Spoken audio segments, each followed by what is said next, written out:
அனைத்து ஊடகங்களுக்கும் என் வணக்கத்தை, நன்றியை உரித்தாக்கிக் கொள்கிறேன். காரணம், எந்த தலைமுறை கவிஞனுக்கும் கிட்டாத ஒரு வாய்ப்பை காலம் எனக்கு வழங்கியிருக்கிறது. என்னினும் மேம்பட்ட கவிஞர்கள், என்னை விட சிறந்த படைப்பாளிகள் வாழும் காலத்தில் சமூகம் அறியாமலே போய்விட்டார்கள். அதற்கு காரணம் அவர்களின் சிறுமை அல்ல, ஊடகப் பெருக்கம் இல்லாததுதான் குறை என்று நான் நினைக்கிறேன். நான் என் முன்னோடிகளை விட நான் அறிவில் பெரியவன் அல்லன் என்ற போதிலும் கூட ஊடகப் பெருக்கத்தால் மக்களோடு எப்போதும் உறவாடவும் உரையாடவும் காலம் எனக்கு வாய்ப்பை வழங்கி இருக்கிறது. ஊடக நண்பர்களுக்கெல்லாம் மீண்டும் என் நன்றி. என்னுடைய படைப்பு முயற்சிகளுக்கெல்லாம் நீங்கள் தந்து வரும் ஆதரவு என்னை உற்சாகப்படுத்துகிறது, மேலும் மேலும் என்னை எழுத தூண்டுகிறது. இந்த சந்திப்பின் நோக்கத்தை நான் தெளிவுபடுத்த வேண்டும் என்று ஆசைப்படுகிறேன். தமிழ் சிறுகதைக்கு இன்னொரு உயரம் கிடைத்திருக்கிறது. கிடைக்காத உயரம் அல்ல, அது இன்னொரு உயரம் என்று சொல்ல வேண்டும். வைரமுத்து சிறுகதைகள் என்ற தலைப்பில் வாரம் ஒரு சிறுகதையாக 40 வாரங்கள் குமுதம் பத்திரிகையில் எழுதி வந்தேன். தொடர்ச்சியாக எழுதப்பட்ட 40 கதைகள் என்ற பெருமையும் அதற்கு கிட்டியது. அது நூலாக வெளிவந்த போது முத்தமிழறிஞர் கலைஞரை வெளியிட்டார். கலைஞானி கமல்ஹாசன் முதற்படியை பெற்றுக்கொண்டார். வெளியிட்ட அன்றே அது 7 பதிப்புகள் தீர்ந்து 8ஆம் பதிப்பு தான் வெளியே விற்பனைக்கு கிடைத்தது. வெளியிட்ட சில மாதங்களில் 9 பதிப்புகள் கண்ட நூல் வைரமுத்து சிறுகதைகள். இந்த சிறுகதைகளை இப்போது மலையாளத்தில் மொழிபெயர்த்து நூலாக வெளியிடுகிறது மாத்ருபூமி பதிப்பகம். மாத்ருபூமி உங்களுக்கு தெரியும், மலையாளத்தின் புகழ்பெற்ற இந்தியாவின் கவனிக்கத்தக்க பத்திரிகைகளுள் ஒன்று. மாத்ருபூமி பதிப்பகம் அதை மொழிபெயர்த்து நூலாக வெளியிடுகிறது. 40 சிறுகதைகளையும் அல்ல, 15 சிறுகதைகளை மட்டும். அதில் கொஞ்ச நேரம் மனிதனாயிருந்தவன் என்ற தலைப்பில் ஒரு கதை எழுதியிருக்கிறேன். அதையே நூலுக்கு தலைப்பாக கொண்டு சிறிது நேரம் மனிதனாயிருந்தவன் என்று மலையாளத்தில் மொழிபெயர்த்து வெளியிடுகிறது மாத்ருபூமி பதிப்பகம். நாளை கோழிக்கோட்டுக்கு அருகே உள்ள திரூர் என்ற திருத்தலத்தில், அங்கே மலையாளத்தின் தந்தை என்று கருதப்படும் எழுத்தச்சன் திருவிழா நடக்கிறது.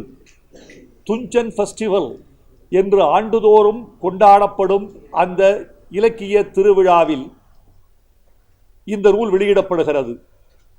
4 நாள் நடைபெறும் அந்த மாநாட்டை தொடங்கி வைக்கும் வாய்ப்பை நான் பெற்றிருக்கிறேன்.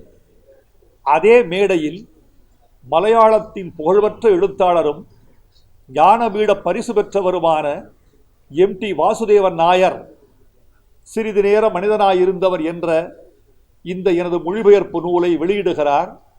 கேரள சாகித்ய அகாடமியின் தலைவர் மோகனன் அந்த நூலின் முதற்படியை பெற்றுக்கொள்கிறார். Multiculturalism in Indian writing என்ற தலைப்பில் நான் உரையாற்றுகிறேன். மலையாள மக்களை என்னுடைய உரைநடை சென்று தொடுகிற ஒரு நல்ல வாய்ப்பை இப்போது நான் அடைந்திருக்கிறேன். அதை தமிழ் மக்களோடு நான் பகிர்ந்து கொள்கிறேன்.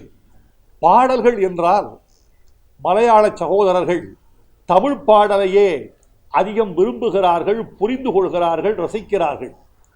தமிழ் படங்களுக்கு என்று அங்கு ஒரு தனி சந்தை இருப்பதை நீங்கள் அறிவீர்கள். இப்போது தமிழ் எழுத்துக்களுக்கு ஒரு சந்தை, தமிழ் படைப்புகளுக்கு ஒரு சந்தை உண்டாகுவதற்கான வாய்ப்பை இது தொடங்கி வைக்கலாம் என்று நினைக்கிறேன். ஏற்கனவே பல நல்ல படைப்புகள் தமிழிலிருந்து மலையாளத்துக்கும் மலையாளத்திலிருந்து தமிழுக்கும் வந்திருக்கின்றன. இப்போது என் கவிதைகள் சின்ன சின்ன கவிதைகள், துண்டு துண்டு கவிதைகள் மொழிபெயர்க்கப்பட்டுள்ளன. ஆனால் சிறுகதைகளாக இப்போதுதான் மொழிபெயர்க்கப்பட்டு நூலாக வெளிவருகிறது. இந்த நல்ல வாய்ப்பை உங்களோடு பகிர்ந்து கொள்ளத்தான் தமிழ் தன்னுடைய பரப்பை தாண்டி அடுத்த மொழியை நோக்கி நகர்கிறது. என் கால படைப்பு, என் படைப்பு என்பதைத்தான் பெருமையோடும் மகிழ்ச்சியோடும் சொல்லிக்கொள்ள உங்களை நான் அழைத்தேன். உங்கள் வருகைக்கு என் நன்றி. இனி நீங்கள் கேள்வி கேட்பதாக இருந்தால் கேட்கலாம்.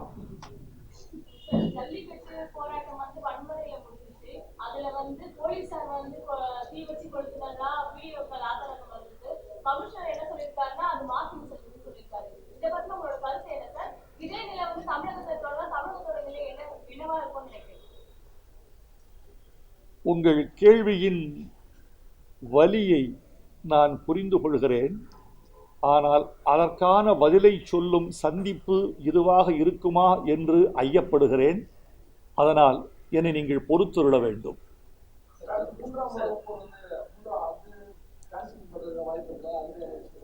மூன்றாம் உலகப் போர் மொழிபெயர்க்கப்பட்டு தயாராக கூட இருக்கிறது.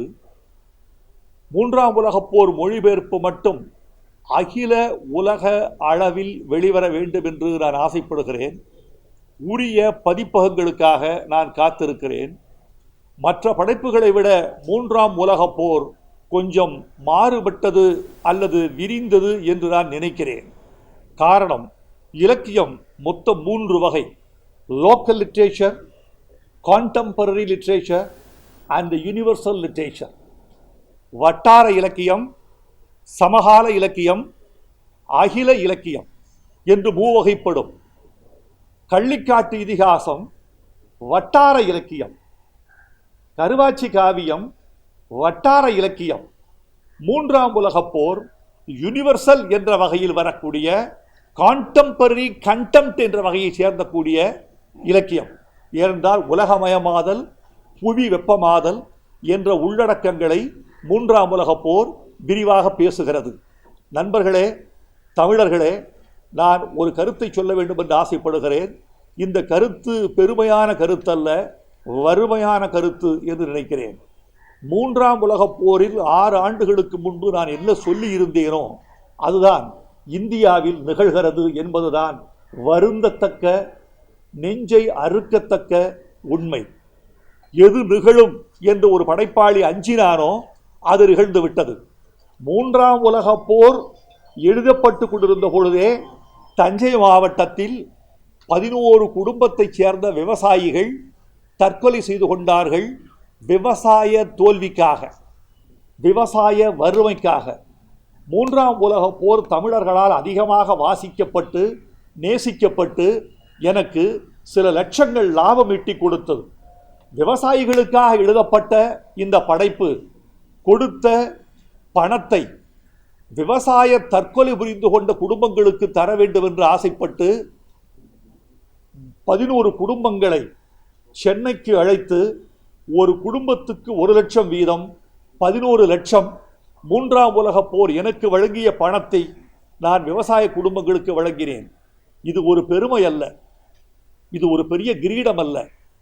ஒரு படைப்பாளன் 6 ஆண்டுகளுக்கு முன்பே எச்சரிக்கப்பட்ட அல்லது அதில் அச்சுறுத்தப்பட்ட செய்திகளை அரசு கவனித்திருந்தால், சமூகம் கவனித்திருந்தால், சமூக ஆர்வலர்கள் அதிகம் கவனித்திருந்தால், வானம் பொய்க்காமல் இருந்திருந்தால், அண்டை மாநிலங்கள் நம்மை வஞ்சிக்காமல் இருந்திருந்தால் இத்தனை தற்கொலைகள் நிகழ்ந்திருக்குமா என்று வருந்துகிறவர்களில், நெஞ்சில் ரத்தம் வடிக்கிறவர்களில் நானும் ஒருவன்.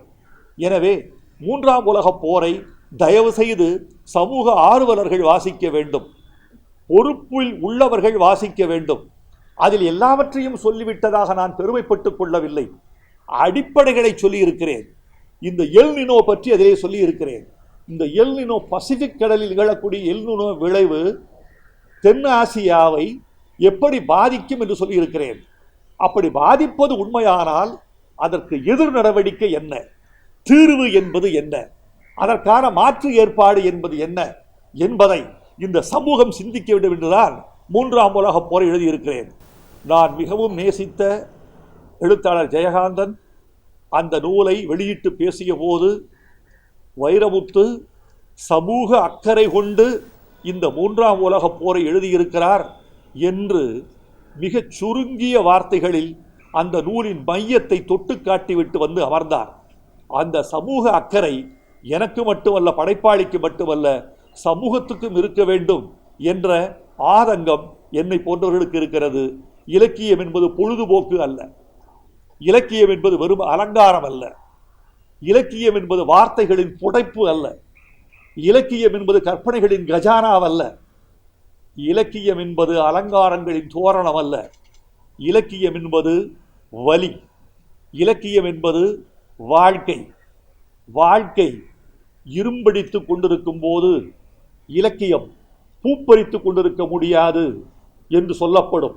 அப்படித்தான் 3ஆம் உலகப் போர் அப்படி எழுதப்பட்டிருக்கிறது. எங்கள் எல்லா இலக்கியங்களும் சமூக வலியோடு எழுதப்பட்டது என்று சொல்ல முடியாது.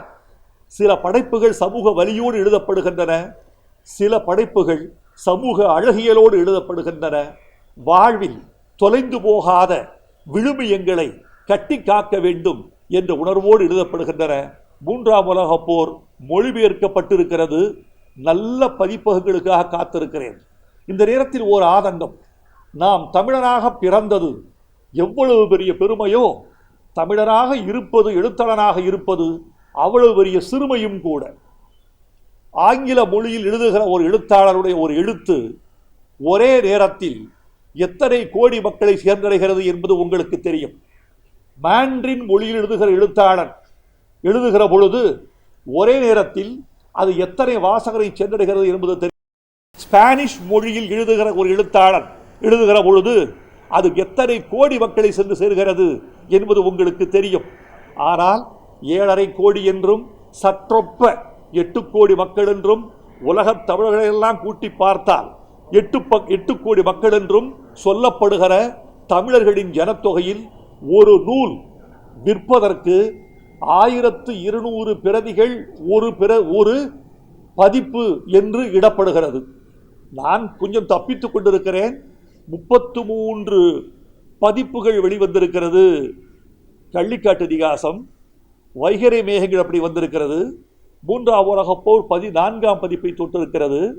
10ஆம் பதிப்பை தொட்டிருக்கிறது. 10ஆம் பதிப்பை நெட்டி தொட்டிருக்கிறது. சிறுகதைகள், வைரமுத்து சிறுகதைகள். என் படைப்புகளை பற்றி இல்லை. காரணம், திரையுலகமும் ஊடகமும் என் மீது காட்டுகிற வெளிச்சம் என் படைப்புகளை அதிக மக்களுக்கு கொண்டு செல்கிறது. தமிழ்நாட்டில் நல்ல படைப்பாளிகள் இருக்கிறார்கள், அறிவாளிகள் இருக்கிறார்கள். வாழ்வே எழுத்து, எழுத்தே வாழ்வு என்று இருக்கக்கூடிய படைப்பாளிகள் இருக்கிறார்கள். அவர்களுக்கும் சேர்த்து ஊடகங்கள் வெளிச்சம் தர வேண்டும். அவர்கள் படைப்புகளையும் மக்கள் முன்னிலையில் கொண்டு செலுத்த வேண்டும். நாளை கேரளா செல்கிறேனே, கேரளாவில் ஒரு படைப்பாளி எழுத்தை மட்டும் நம்பி ஒலை வைத்துவிட்டு வாழ்ந்து விட முடியும். அவன் எழுத்தை கேரளத்து மக்கள் விலை கொடுத்து அதிகமாக வாங்குகிறார்கள். எல்லா எழுத்தாளனும் அல்ல, பெரும்பாலும். தமிழ்நாட்டில் ஓர் எழுத்தாளன் ஒரு புத்தகத்தை போட்டுவிட்டு மனைவியிடம் இனிமேல் நாம் வாழ்ந்து விடலாம் என்று உத்தரவாதம் தந்துவிட முடியாது. மகளை திருமணம் செய்து கொடுத்து விட முடியாது. மகனை உயர்கல்வி படிக்க வைக்க முடியாது. நோயாளியாயிருக்கும் தந்தையை, தாயை ஒரு எழுத்தாளன் எழுத்தை மட்டும் நம்பி காப்பாற்றிவிட முடியாது. இந்த அவல நிலை மாறுகிற போதுதான் எழுத்தை தமிழர்கள் மதிக்கிறார்கள், தமிழ் எழுத்தை மதிக்கிறது என்று பொருள்படும். இவ்வளவு பெரிய சந்தை இருக்கிறது. இந்த சந்தையில் எழுத்தாளன் நிலைமை கவலைக்கிடமாகவே இருக்கிறது என்ற சோகமான கருத்தையும் நான் முன்வைக்க வேண்டியவராக இருக்கிறேன். அறிமுகமாகிற ஒரு படத்துல கிடைக்கக்கூடிய கதாநாயகனுக்கு கிடைக்கக்கூடிய வெளிச்சம் 10 முறை 15 முறை எழுதுவதற்கு பிறகு எழுத்தாளனுக்கு கிடைக்க மாட்டேங்குது. அது எங்க தவறு இருக்குன்னு நினைக்கிறீங்க? வாசிக்கிற பழக்கத்தை வளர்க்காதது நம் தவறு. பள்ளி பருவத்திலிருந்தே படைப்புகளை, நூல்களை வாசிக்க சொல்லிக் கொடுக்காத கல்வி முறையின் மீது தவறு.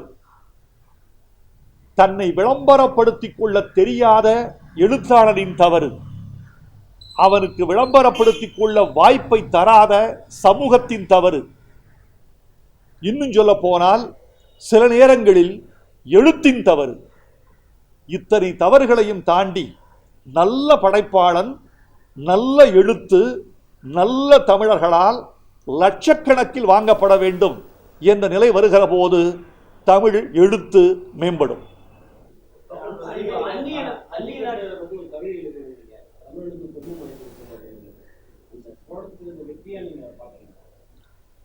இந்த போராட்டம் வெற்றி தோல்வி என்று நினைத்து பார்ப்பதை விட இப்படி ஒரு நிலைக்கு தமிழ் சமூகம் தள்ளப்பட்டு விட்டதே என்ற வலிதான் என் நெஞ்சில் மேலோங்கி இருக்கிறது. தமிழர்களின் உரிமை, 2000 ஆண்டுகளாக தமிழர்களின் பண்பாடு, கொல்லேற்று கோடஞ்சுவானை மறுமையும் புல்லாளே ஆயமகள், இது கலித்தொகை. இதுக்கு பொருள் என்ன தெரியுமா? பாய்ந்து வருகிறதே எருது, பாய்ந்து வருகிறதே காளை, அதன் கூரிய கொம்பு இருக்கிறதல்லவா, அந்த கொம்புக்காக அஞ்சி ஒதுங்குகிறவனை இந்த பிறவியில் மட்டுமல்ல அடுத்த பிறவியிலும் எங்கள் தமிழச்சி மனம் புரிய மாட்டாள். இது வேற ஒன்றும் இல்லைங்க. தாலி செஞ்சாங்கள, தாலி பழங்காலத்தில், அந்த காலத்தில் தாலி புலி நகத்தால் செய்யப்பட்டது. புலியை கொன்று எவன் ஒருவன் நகம் கொண்டு வருகிறானோ அவனுடைய வெற்றியை கொண்டாடி அந்த நகத்தை தன் தாலியாக முடிந்து அணிந்து கொண்டாள் தமிழச்சி என்பது பழைய மரபு. என்ன பொருள்? புலியை வென்றவன்தான் பகையிடமிருந்து தன்னை காப்பாற்றுவான் என்று ஒரு தமிழச்சி நம்பினாள். அந்த உடல் உரம் தமிழனுக்கு இருந்தது, இருக்க வேண்டும் என்று சமூகம் நம்பியது. எங்க ஊர்ல, பழைய ஊர்ல எத்தனை மைத்துனன் இருக்கிறான் என்றுதான் பெண்ணெடுப்பார்கள். பொண்ணு கூட பிறந்த எத்தனை பேர்? ஒருத்தன் தானா? இது என்னப்பா 7-8 பேர் இருக்கானா? சமூகம் உடல் வலிமையில் வாழ்ந்த காலம். உடல் வலிமையில் சமூகம் வாழ்ந்த காலத்தில் இருந்த விழுமியம் வேறு. அப்போது புலியை கொன்று அந்த நகமெடுத்து வந்தவன் தாலி எடுத்து கொடுப்பான், அதை அணிவாள். அது புலி மாறிச்சு. புலி மாறியவுடன் புலிகளின் எண்ணிக்கை குறைந்தது, அல்லது அது சாத்திய குறைவாக கூட இருந்தது. அது வேண்டாம், காளையை அடக்கு, உனக்கு பொன் கொடுக்கிறோம். இப்படி சமூகத்தின் விழுமியம் மாறுகிறது. இப்படித்தானே? இப்போ ஒரு 50,000 ரூபாய் சம்பாதிப்பாரா, இல்லை சொந்தமாக கார் வச்சிருக்காரா, அமெரிக்காவில் எந்த ஸ்டேட்டில் இருக்காரு, பெண்ணை பொருளாதார ரீதியில் காப்பாற்றுவாரா? புற பாதுகாப்பு வந்துட்டது, பெண்ணுக்கே வலிமை வந்து விட்டது. ஒரு பெண் தன்னை தானே காத்துக் கொள்ளக்கூடிய வலிமையை ஒரு பெண் மன உறுதியால், கல்வியால், பொருளாதார விடுதலையால் அடைந்திருக்கிறாள். தனக்கு சமமாக இப்போது அவள் மாப்பிள்ளை பார்க்கிறாள். விழுமிய மாறிவிட்டது. ஆனால் இந்த எருது என்பது தமிழர்களின் ஆதி கலாச்சாரம். விவசாயத்தினுடைய குறியீடே மாடுதான். மாடு என்ற சொல்லுக்கு ஒரு பொருள் இருக்கிறது. மாடு என்ற சொல் மாட்டை மட்டும் குறிக்கவில்லை, செல்வத்தை சொன்னது. கேடில் விழுச்செல்வம் கல்வி ஒருவருக்கு மாடல்ல மற்றையவை, இது திருக்குறள். கல்விதான் ஒருவருக்கு உண்மையான மாடு, மற்றதெல்லாம் மாடல்ல. இது வள்ளுவர் சொன்னது. என்ன பொருள்? கல்விதான் ஒருவருக்கு உண்மையான செல்வம். செல்வத்தை சொல்வதற்கு மாடு என்ற வார்த்தையை பெய்கிறார் வள்ளுவர். மாடு என்றால் செல்வம். எவ்வளவு மாடு வைத்திருந்தானோ அவன் செல்வன். எங்க வீட்டில் 120 மாடு இருந்தது. இந்த 120 மாடுகளையும் மாடு மேய்க்கிறவன் வராத போது நான் ஓட்டி மேய்த்திருக்கிறேன். அதுல ஒரு 12 பசுவா இருக்கும். 4 மாடு பால் கறக்கும், 2 மாடு சினையாக இருக்கும், 2 மாடு சினைக்கு விடுவோம் காளையை கொண்டு வந்து. ஸோ 12 மாட்டு 4 மாடு பால் பீச்சினாத்தான் உழுகிறவர்கள், வீட்டில் குடும்ப உறுப்பினர்கள் அத்தனை பேருக்கு பால், மோர், நெய் கிடைக்கும். என் காலத்திலேயே மாடு அழிந்து விட்டது. நாங்கள் இப்போது பைப்பால் வாங்கி கைப்பால் குடித்துக் கொண்டிருக்கிறோம். எங்க வீட்டில், எங்க ஊர்ல இல்ல. கண் முன்னால ஒரு 40-50 ஆண்டுகளில் இவ்வளவு பெரிய மாற்றம் என்றால் எதிர்கால தமிழர்களின் அடையாளங்களை நிலைநிறுத்துவதற்கு நாம் போராட வேண்டாமா? எனவே இந்த போராட்டத்திற்கு தமிழர்கள் தள்ளப்பட்டதே எனக்கு வலி. ஆனால் இந்த வெற்றியில் மாணவ செல்வங்களை தவிர வேறு யாரும் உரிமை கொண்டாடுவதற்கு அவ்வளவு உரிமை இருக்கிறதா என்று எனக்கு தெரியவில்லை. தமிழக அரசு போராடி அவசர சட்டம் கொண்டு வந்ததை நான் பாராட்டுகிறேன். அதை கொண்டு வர செய்த எங்கள் இளைய திருக்கூட்டத்தை நான் தோளில் சுமந்து பாராட்டுகிறேன், கொண்டாடுகிறேன்.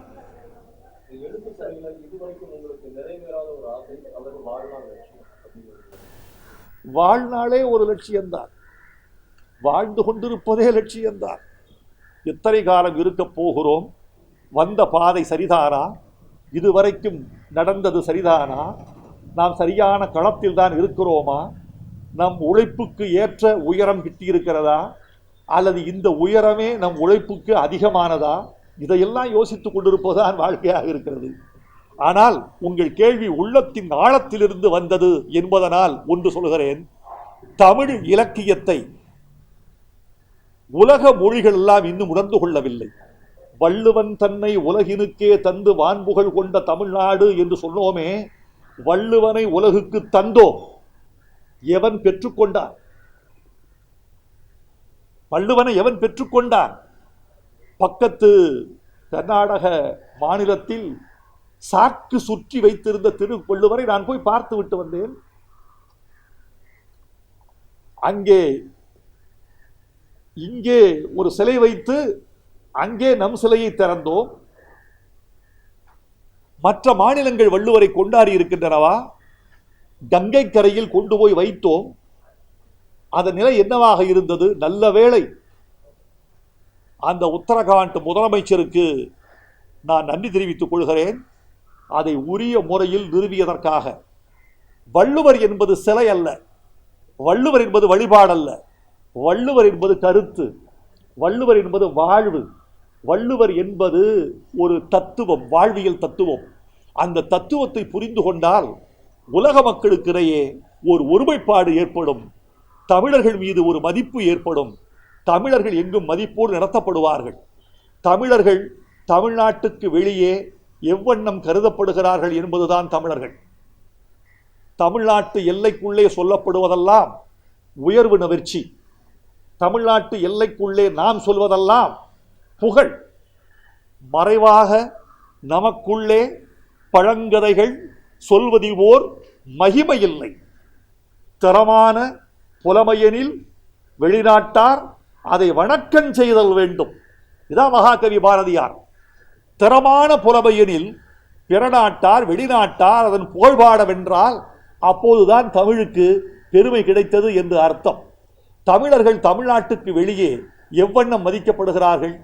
ஆந்திராவில், கர்நாடகத்தில், ஏன் டெல்லியில், வெளி அண்டை நாடுகளில், இலங்கையில், ஏன் கடலுக்குள் தமிழர்கள் எப்படி மதிக்கப்படுகிறார்கள் என்பதை பொறுத்து சொல்லுங்கள். தமிழர்களின் உண்மையான மதிப்பு தெரிய வரும். எனவே தமிழ்நாட்டுக்கு வெளியே தமிழும் தமிழர்களும் எப்படி மதிக்கப்படுகிறார்களோ அதுதான் உண்மையான தமிழுக்கும் உண்மையான தமிழனுக்குமான மதிப்பாக நான் இருக்க முடியும். அதை மேம்படுத்துவதற்கு நம்மவர்கள் முழு திறனோடு முயற்சி செய்ய வேண்டும் என்று கேட்டுக்கொள்கிறேன். குளிர்பானங்களே மார்ச் மாதத்துக்கு பிறகு விற்பனை செய்ய மாட்டேன்னு வணிகர் சங்கங்கள் அறிவிச்சிருக்காங்க. இந்த அறிவிப்பை எப்படி பார்க்கிறீங்க? வணிகர் சங்கங்களை நான் வாழ்த்துகிறேன், வரவேற்கிறேன். இந்திய பானங்கள் என்று நீங்கள் சொன்னால் அது உடலுக்கு ஊட்டம் தருவது என்பதை புரிந்து கொள்ள வேண்டும். எங்கள் கிராமத்தில் பானக்கம் கொடுப்போம். அது பேர் பானகம்னு பேர். நீங்கள் பத்திரிகையாளர்கள் பல பேர் எல்லாருமே கிராமத்திலிருந்து வந்தவங்க தானே. இங்கே சில பேர் தான் பிறந்திருப்பீர்கள். எல்லாம் கிராமத்து வாழ்க்கை தெரிந்தவர்கள் தானே. எங்கள் ஊரில் வெயிலுக்கு கொடுப்போம், வசதியான வீடுகளில் இளநீர் கொடுப்போம், வெயிலுக்கு மோர் கொடுப்போம், அதை அடுத்து பானகம் கொடுப்போம், புளி வெல்லம், ஏலக்காய், இன்னும் சொல்ல போனா கொஞ்சம் கருப்பட்டி அல்லது பனங்கல்கண்டு, சுக்கு, ஏலக்காய், சுக்கு, கருப்பட்டி, புளி எல்லாவற்றையும் கரைத்து ஊற வைத்து நீங்க சாப்பிட்டீங்கன்னா இந்த உடம்பில் இருக்கக்கூடிய உங்க செரிமான உறுப்புகள் சக்தி பெறும், வலிமை பெறும். நாம நாட்டு மருந்தை பயன்படுத்துங்க. இப்போ சிறு தானியங்களை எத்தனை ஆண்டுகள் புறக்கணித்திருந்தீர்கள், இப்போதானே கொஞ்சம் விழிப்புணர்வு வந்திருக்கிறது. சிறுதானியங்களில் நார்ச்சத்து அதிகம் என்று பேசப்படுகிறது. இன்னொன்று சொல்றேன் தமிழ் மக்களுக்கு, நீங்கள் எல்லாம் அறிவாளிகள், உங்களை பார்த்துத்தான் நாங்கள் கற்றுக்கொண்டோம். எந்தெந்த பருவத்தில் எந்தெந்த உணவுகள் கிடைக்கின்றனவோ அந்தந்த உணவுகளை தவற விடாதீர்கள் தமிழர்களே. நாவல் பழ சீசனா, நாவல் பழத்தை விடாதீங்க. மாம்பழம் எல்லா நாளும் காய்க்காது, அந்த ஏப்ரல் மே ஜூன் சாப்பிட்டுருங்க. மொச்சக்கா ஜூலையில் கிடைக்கும், மொச்சக்கா விட வேண்டாம். அவரக்காய், தட்டப்பயிர், கல்லுப்பயிர் தூக்கவே முடியாது. ஒரு 8 படி கல்லு மூட்டு கல்லு பயிரை தூக்கவே முடியாது, அவ்வளவு கனமா இருக்கும். இரும்பு சத்து நம்மளோட இதில் இருந்தது, நார்ச்சத்து இருந்தது. இப்ப சொல்லுங்க, இந்த புற்றுநோயை தடுப்பதில் நார்ச்சத்துக்கு நிறைய பங்கு இருக்கிறது என்று விஞ்ஞான உலகம் சொல்லுகிறது. அந்த நார்ச்சத்தை இழந்தது யார்? முருங்கைக்காயில் நார்ச்சத்து, அவரைக்காயில் நார்ச்சத்து, கொத்தவரங்காயில் நார்ச்சத்து, நார்ச்சத்து இல்லை, கீரைகளில் நார்ச்சத்து. நித்தம் ஒரு கீரை தவிர an apple a day keeps a doctor away என்று ஆங்கிலத்திலே ஒரு பழமொழி உண்டு. ஒரு நாளைக்கு ஒரு ஆப்பிள் சாப்பிட்டால் உங்கள் வீட்டுக்குள் மருத்துவர் வரமாட்டார், ஆனால் ஈட்டிக்காரன் வருவான், அது வேற விஷயம். ஒரு நாளைக்கு ஒரு ஆப்பிள் உனக்கு விலை, அந்த விலையா இருக்கு. நான் சொல்கிறேன் தமிழர்களே, ஆப்பிள் வசதி உள்ளவர்கள் சாப்பிடுங்கள், நாங்கள் தவறு சொல்லவில்லை. ஆப்பிளை விட, ஆப்பிளில் இருப்பதை விட அதிகமான நார்ச்சத்தும் இரும்பு சத்தும் உள்ள காய் நெல்லிக்காய். அந்த நெல்லிக்காயை ஏன் பயன்படுத்த மறுக்கிறீர்கள்? இந்த மண்ணில் விளைந்தது, இந்த மண்ணின் சாரம் உண்ட பொருள்கள், இந்த மண்ணின் தண்ணீரில் விளைந்த தானியங்கள், இவைகளை தமிழர்கள் தங்கள் அன்றாட பொருளாக பயன்படுத்த வேண்டும். இந்த செயற்கை வானத்தில் சொல்லுகிறார்கள், அதில் கரப்பான்பூச்சி செத்து கிடந்தது, அதில் ஈக்கள் செத்து கிடந்தன, பல்லியின் வால் கிடந்தது என்றெல்லாம் சொல்லப்படுகிறது. நான் பார்த்ததில்லை. அப்படி இருப்பதற்கு வாய்ப்பு இருந்தால் அது மனிதனுக்கு சிறந்ததா? யாராவது இளநீருக்குள் பல்லி கிடந்தது என்று சொல்ல முடியுமா? இளநீருக்குள் கரப்பான் பூச்சி செத்து கிடந்தது என்று சொல்ல முடியுமா? தேரை குடித்திருக்கும், தேரை என்றால் தேரை அல்ல, தேரை என்ற ஒரு வகை நோய், அது வெளியே இளநீர் சுருங்கி இருக்கும், தூக்கி போட்டு விடலாம். தமிழ்நாட்டு தாவரங்கள் தாங்கள் நோயுற்றவை என்பதை தமிழர்களுக்கு காட்டி கொடுத்து விடும். தமிழ்நாட்டு பொருள்கள் உண்ணாதே தமிழா என்று தங்கள் உருவத்தால் எச்சரிக்கை செய்யும். மூடப்பட்ட அலங்கரிக்கப்பட்ட பொருள்களெல்லாம் தமிழர்களை எச்சரிக்கை செய்வதில்லை. இதை புரிந்து கொள்ள வேண்டும். எல்லா வகையிலும், அதாவது இந்த மாணவ செல்வங்கள் ஒரு பெரிய மறுமலர்ச்சி ஏற்படுத்தினார்கள். தமிழர்களுக்கான ஒரு பாரம்பரிய ஏறு தழுவுதல் என்ற உரிமையை பெற்றுக் கொடுத்தார்கள். மாணவர்களுக்கு இன்னும் பல கடமைகள் இருக்கின்றன. நான் போராட்டத்தை தூண்டுகிறேன் என்று அருள் கூர்ந்து யாரும் கருதிவிட வேண்டாம். நான் கடமைகளை நினைவூட்டுகிறேன். ஏரிகளையும் கண்மாய்களையும் ஆழப்படுத்தும் கடமை நமக்கு இருக்கிறது. அணைகளை தூர்வார வேண்டிய கடமை இருக்கிறது. வைகை அணை 72 அடி என்பது பொதுப்பணித்துறையின் தோராய கணக்கு. ஆனால் அந்த மதகுகளை ஒட்டி நீங்கள் பார்த்தால் தேங்கி நிற்கிற தண்ணீர் 72 அடிதானா? குறைந்தது 30-32 அடிக்கு சேரால் நிரம்பி கிடக்கிறது என்பதை பொதுப்பணித்துறை அறியுமா? மஞ்சளாறு என்பது 52 அடி ஆழம் கொண்டது என்று பொதுப்பணித்துறையால் கணிக்கப்பட்டிருக்கிறது. அங்கே சென்று நீங்கள் பார்க்கலாம். பத்திரிகையாளர்கள், ஊடகங்கள் எல்லாம் சமூக விழிப்புணர்வை உண்டாக்குங்கள், அரசுக்குரிய கடமைகளை நினைவூட்டுங்கள், இளைஞர்களுக்கான பொறுப்பை சொல்லுங்கள், என் தவறுகளை சுட்டிக்காட்டுங்கள், என்னை விமர்சியுங்கள், என்னை மேம்படுத்துங்கள். இது உங்களுக்கு பரபரப்பான செய்திகளை விட சுறுசுறுப்பான செய்திகள் வேண்டும் என்று கருதுகிறவர்களுக்கான குறிக்கோளாக இருக்கும் என்று நினைக்கிறேன். மறந்துவிட்டேன், 52 அடி மஞ்சளாறு அணை போய் பார்த்தால் 32 அடி தான் இருக்கும். சேறு வண்டல் மூடி இருக்கிறது.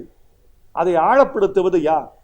அந்த வண்டலை எடுத்து விவசாய நிலங்களுக்கு இட்டால் விவசாயத்திற்கு வளர்ச்சி, அணையும் ஆழப்படும்.